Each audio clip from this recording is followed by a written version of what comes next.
So how do you go from being on the streets of Pittsburgh to owning the streets of Pittsburgh? I'm going to tell you, because we're talking real estate, real estate, real estate.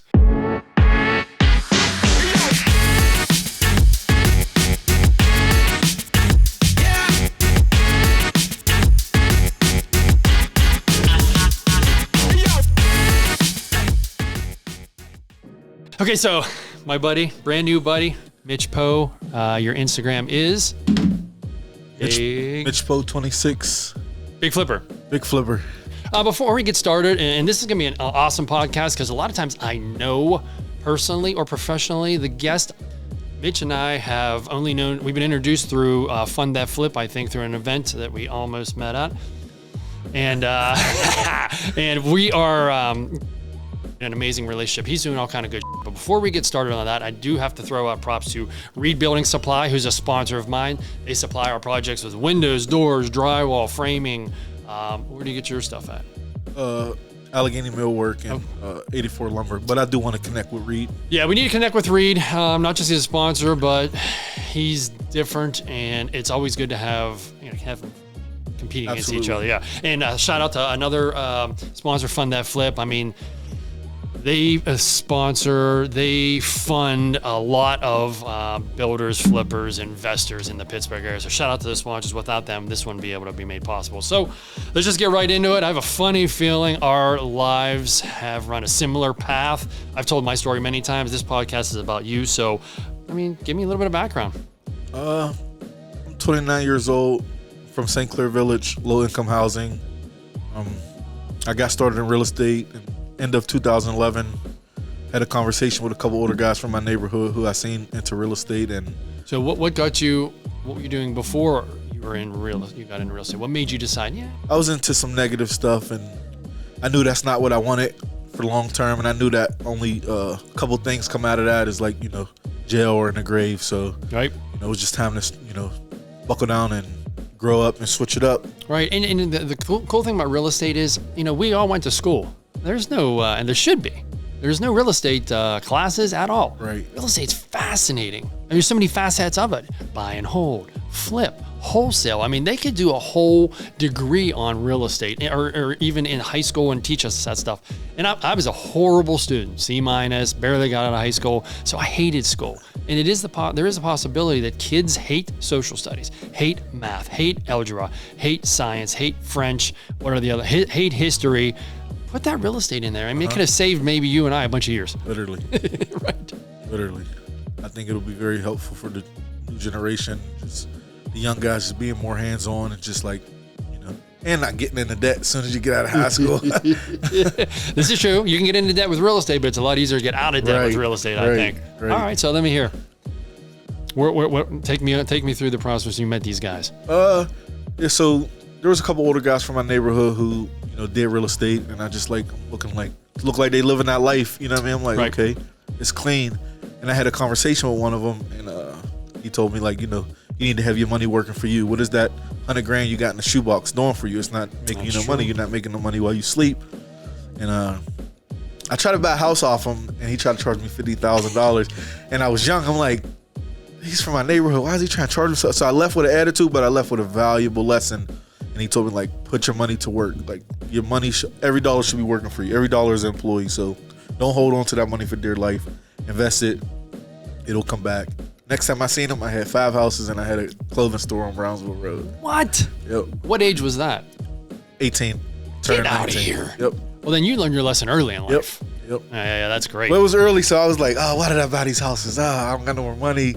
I still was halfway in, stuck I shouldn't have bought these houses. At 18, though, I mean, you can't possibly have the knowledge you needed. Not at all. None of us do. Again, due to a poor education system, in my opinion. There was good mistakes that shaped me to today, where I am today.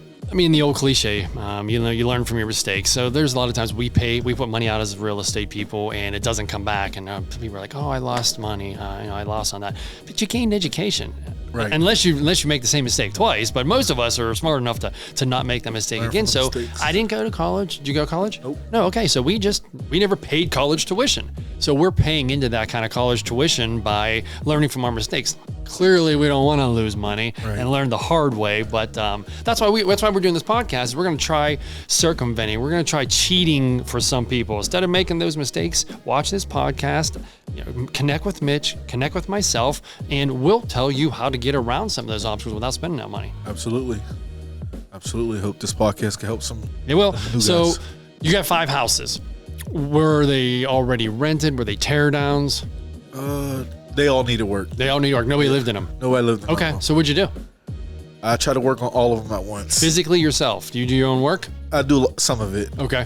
I used to, not too much anymore. Right. But then I was trying to do some of the work myself, and I tried to work on all of them at once, and that was my first lesson. Like, I ran out of money immediately. So that let me know, like, you can't spread yourself that thin. Smart. Like, A very good lesson. That was my first lesson right there. We were just talking to your buddy before he came in. I said one of the things I've learned from other people, I haven't made this mistake, is you grow too fast. You kind of grew too fast right out of the gate. Yep. Valuable lesson. And it probably created a goal for you because you're probably thinking, I want to do that again, but I want to do it right. And you're probably already there. I don't know. We're going to find out. Yep.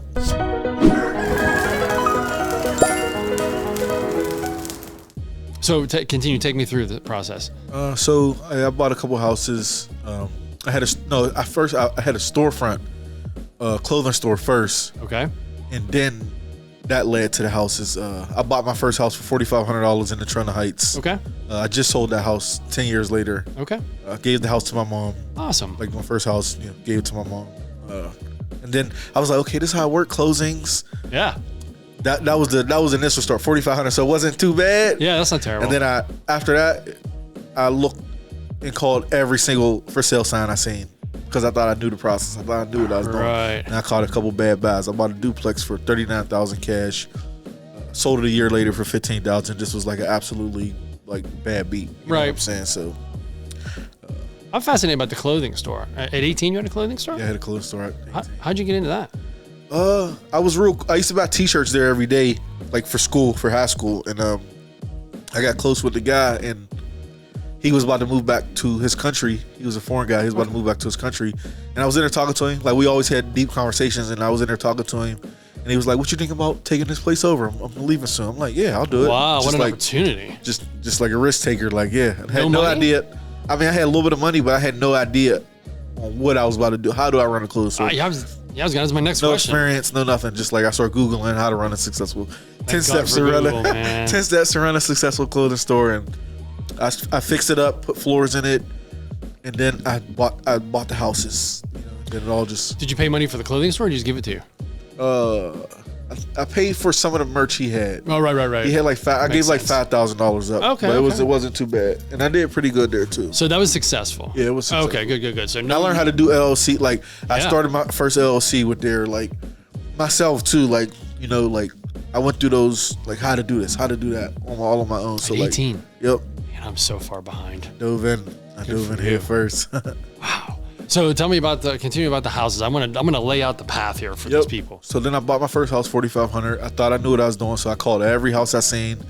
Bought the duplex. Bought a couple houses in Southside Slopes. I was gonna say, how do you pick your areas? How did you? I did. I wasn't picking. I just was wherever I seen it. I thought I knew what I was doing. I paid $4,500. I closed on it. I thought I knew the steps. Okay, this is how you do it. So I had a little bit of money left. I'm like, I want to buy more houses. Did you keep any money to fix it up?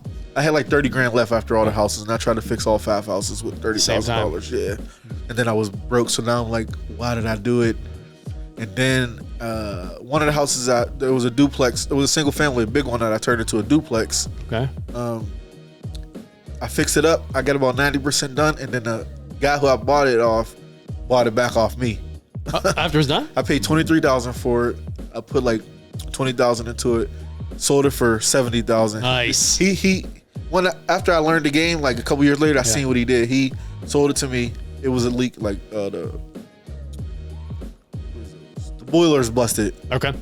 It was a leak. I bought it for $23,000. Put $20,000 into it. Got it all a legit duplex. He bought it. He wholesaled it though. He gave me 70, got 125 for it. So yeah, he. But you're both winners. Yeah, I won because I never made that much money at once. You know what I'm saying? It took me a lot of years to get to that $100,000. Right. To be able to buy those first houses. So when I got the $235,000 checks, I'm like, this is why I'm back. I got all my money back. I still got a couple houses.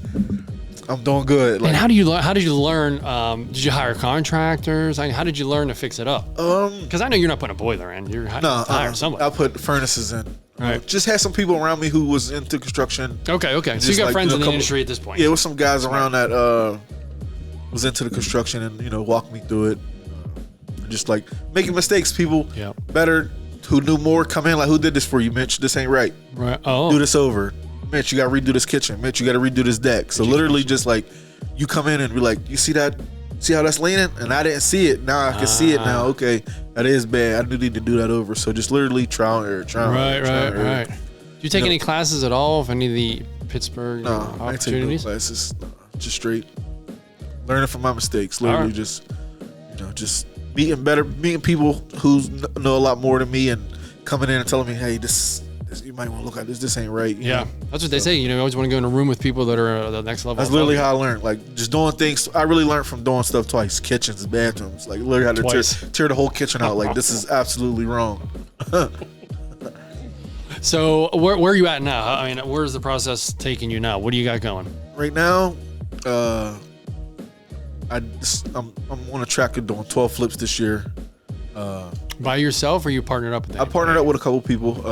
So you're partnered up with a couple people on all of them, or maybe you have two you're partners, one you're by yourself? Yeah, there's a good bit of them I'm by myself. Most of them I'm by myself. I partnered up with a couple of my friends, like people who were like new to it. So get a couple friends in the game, you know what I'm saying? And things like that. Most of my partnerships was like my friends who didn't know, like, here, this is where we need to be. Dive in, I'll show you this, A through Z, and you can go do it on your own. Right. Do you feel now that you're an expert? I mean, we always have room to go. I'm getting there. Okay. I scaled a lot. I learned a lot.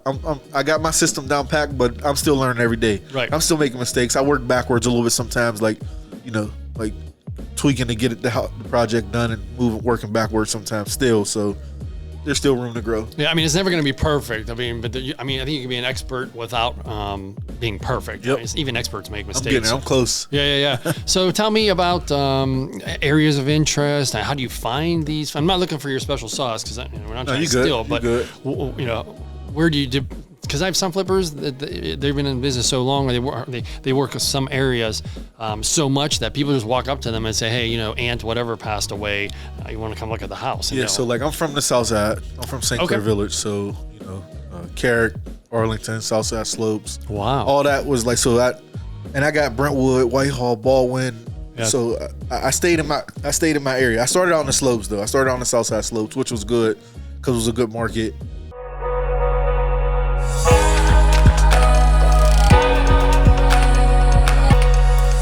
I just stayed in my area, you know what I'm saying? I'm doing something over here in Stanton. I did something in Bellevue. I did a flip in Bellevue, but those were the furthest I went. I always stuck in like Carrick. Right. I did like 5 in Carrick. And then I gradually got to better areas though. I was in like the rougher areas. Right. But I started out like, smaller flips. Like I was purchasing them for $13,000. Then I jumped up to $20,000. Then I jumped up purchasing for $50,000. So the more I went up, the better the area I got. You know what I'm saying? Right, and I mean that's kind of the way you work. You shouldn't be swinging for the home run. For those people that are considering doing this, because I know a lot of people always slide in my DMs and talk about doing it. I'm like, you can't go swinging for a home run, man. You got to get on base first. Right. You don't have any rentals at all? I own some rentals. Oh, okay. I own some rentals too. You do Airbnbs? I never dove into Airbnb. Okay. I want to though. Right. So we had some Airbnb experts at the Pirate Camp. Yeah, I want to talk to those guys. I want to dive in there. I want to diversify my portfolio. Just gonna say we got to diversify in case one thing goes to you've got another leg. My coach told me, your education, your income is like this table, and you got to have different legs. Each leg represents a different level of income. So if this leg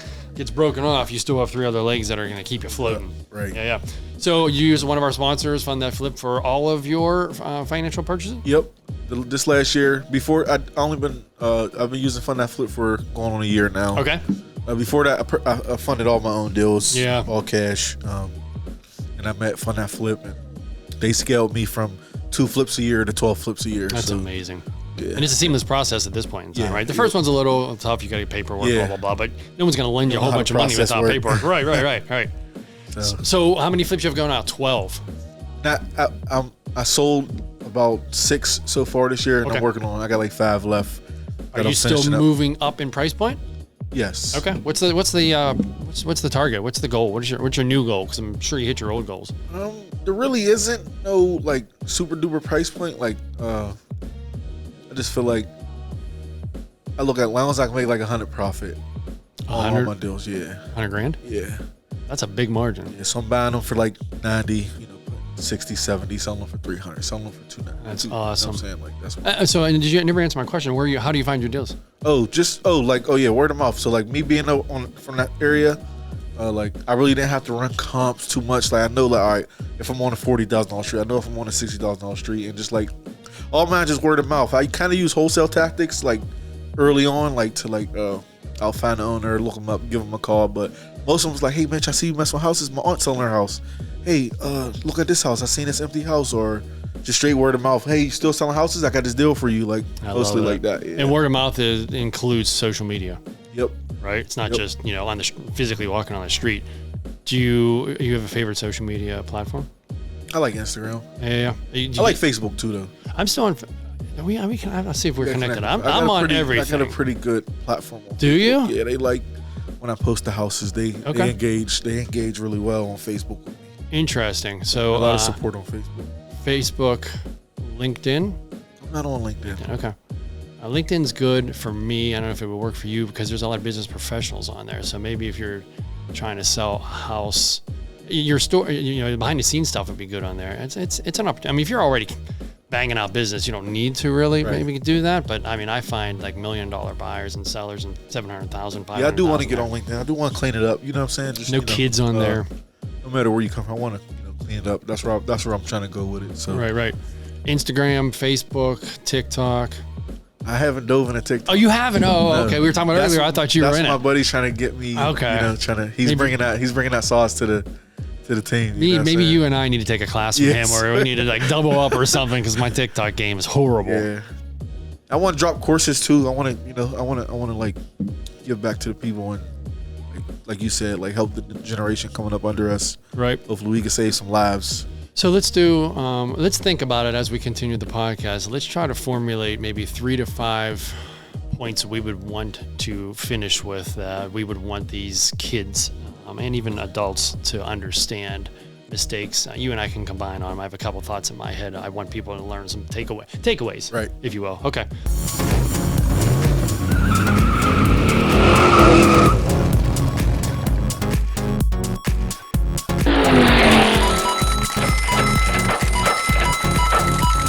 What else do you have going on? Are you family? Yeah, I got 2 daughters. Awesome. My mom, brothers, sisters. They own the business? Not the daughters. I know young, but my daughters is in it. They with me. They young. They 6 and 11, but they're fully involved. Bosses. Like my dad sell houses. Like that's great. Yeah, don't sell this one. Yeah, let's keep this one. What? I had this house. It was like 30 showings. We overlapped them on purpose. Like yeah, of course. And we were outside of her staking out, like taking a video. And it was just crazy. In and out. She's like, don't sell this house. We want to keep this one. So it's like they're involved. Yeah. My girlfriend, she helped me stage them. Oh, that's good. Stuff like that. And I got a studio and I got a restaurant that I'm working on right now as well. So your brothers, sisters, and mother? Yep. All involved or not involved? Not involved. Okay. Tell me about the restaurant. I didn't know anything about this. Yeah. So I just bought a restaurant. It was closed. Like COVID closed it. It closed during COVID, and it's in my neighborhood. So hey, let's plug it. I mean, I went for it. No experience. Like, you know what I'm saying? I could tell. My dad's involved in it. My dad's heavy in the industry, so he's gonna help me run it. Okay. But, like, it was another just like young risk taker. Like, right. I see an opportunity. I'm like, I'm gonna go for it. You know what I mean? Give it a shot. What kind of restaurant? Breakfast restaurant. Oh, I love breakfast. Yeah, the name, it was called Gary's Restaurant, but the new name is The Breakfast Spot. Okay. Yep. How far along are you? I'm like 75% done. Okay. I'm working on it for 3 months. Okay. When do you think you're gonna start flipping eggs? Flipping eggs. Like the next 60 days. House flipper, flipping eggs. Eggs. I wonder if you could tie that together with your flipping and all that. Right. We could probably get some sort of get together. You can close your restaurant down or something, and we can bring all the investors too. Yeah. Help me put that together. Most definitely. For sure. So how many rentals do you have? 6. I sold a couple. Yeah. I personally hate rentals Because I don't like that long term. I'm a fast guy. I like shit fast. Me too. I'm fast, but I came in flipping. So like, I came in I got addicted to flipping like early. You know what I mean? Chasing that 100 grand. You know what I'm saying? So like, then I realized like you do need the cash flow. You do need to offset the bills. You know. Max. And just got to diversify the portfolio too. Like, you know, our tenants a nightmare. That's my whole thing. Yeah. So I got some good tenants. I'm fortunate enough to have some good tenants, but I wasn't a fan of rentals at first either. I can't say now, like, and I got this flip systemized. I feel like it's time to like, you know, start buying some multi-units. Right. So, I got about six rental properties. Let's talk about your company makeup. Do you have like a head cheese underneath you yet? Say that again. Do you have like a head cheese underneath you? Are you the boss of everybody? Yeah. Ultimately, you will become so big that you will have to hire. I'm at that point now. Oh, okay, cool. At that point now. So what's the structure? What's the team makeup? What do you kind of lay it out there for me? So like right now, I play every position. Right. So once I close out the rest of these deals that I got, I'm gonna, you know, put the plan. I got the plan. I'm gonna put it in play. I can't plug and play it right now. Right. So once I readjust, I need office admin, project manager. Right. Purchasing manager, somebody who's out getting the materials, chasing materials down. That's a nightmare. Things like that, you know, CFO, you know.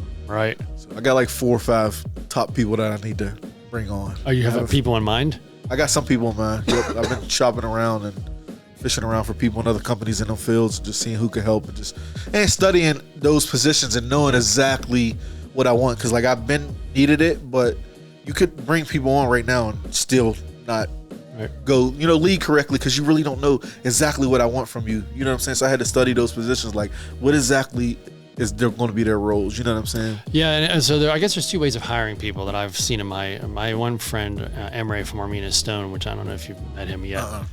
He likes to circumvent the training process by hiring people in the industry that are maybe work for his competitors.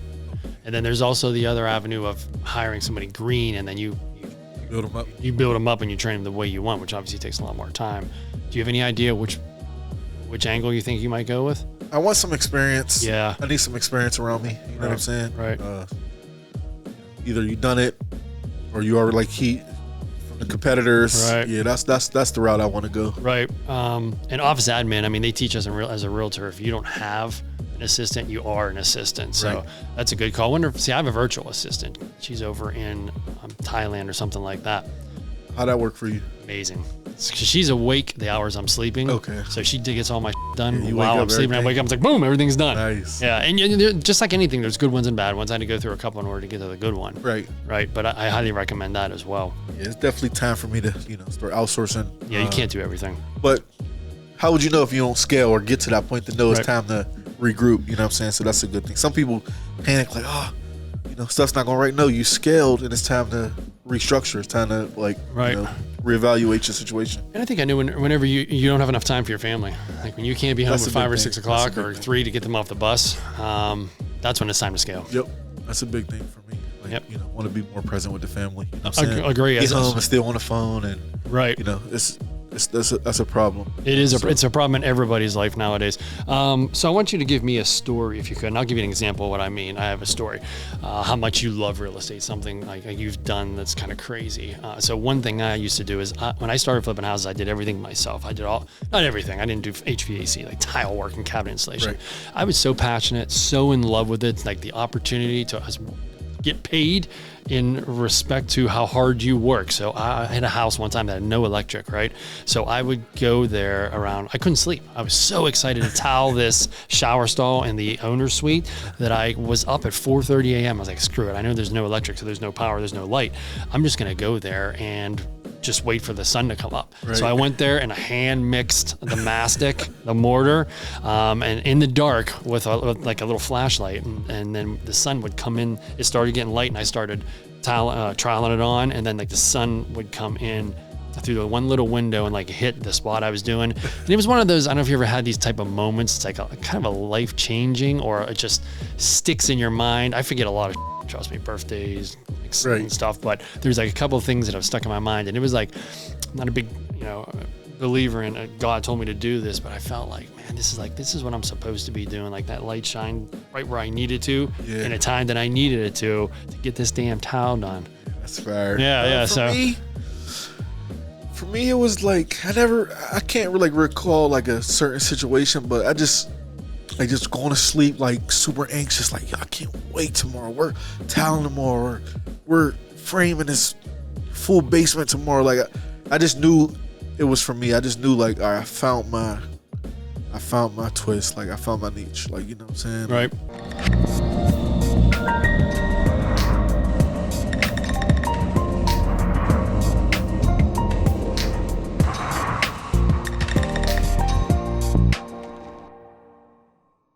And especially whenever, like you and I said, we don't have college degrees. There's no class in college, no course in college that was for me. Right. And just like for me, it was like walking in them houses like filled with trash and being able to, okay, this wall's coming down. Like young too though. I did this earlier. That duplex that I did it early. So you're still young, 29. You're not 29. Even 30 yet. Yeah, I swear. I turned 30 in September 16th.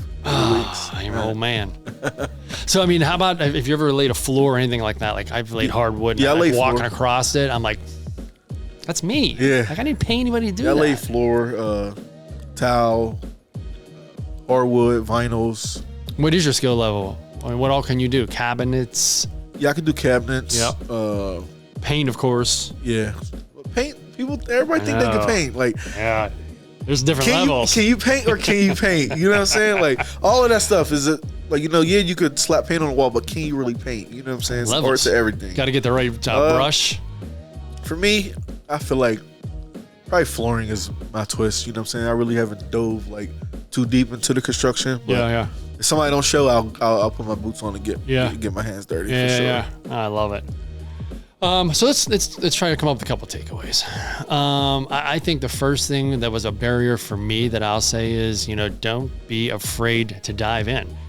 Paralysis by analysis. Sometimes you just analyze too much or you're too afraid to get started. So you didn't take any classes. What I did was I went to it's called ACRE, American Congress of Real Estate.